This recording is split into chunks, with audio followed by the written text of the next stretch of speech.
Hello movie lovers and welcome to RealTomErtz.com.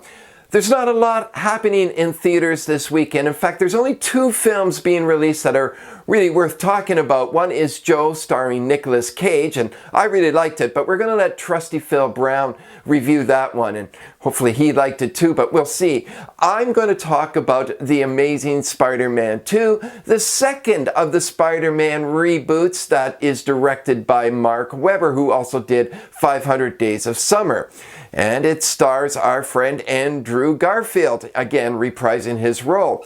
Now, I happen to prefer the Andrew Garfield Spider-Man. A lot of people disagree with me and openly do so. However, this Amazing Spider-Man 2 left a lot to be desired. As a matter of fact, I found it loud, I found it noisy.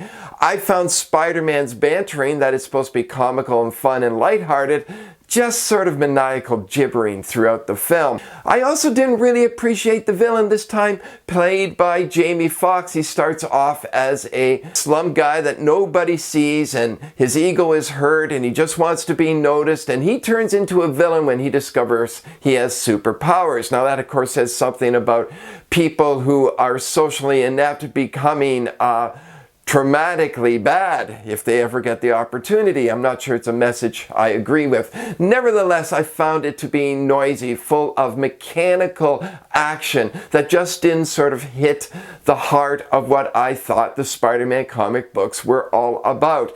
Now, of course, I come from a different generation of Spider-Man comic books than the more contemporary comic book readers might experience. So maybe for them, this Spider-Man is more in keeping with that particular part of the genre. I, however, was disappointed.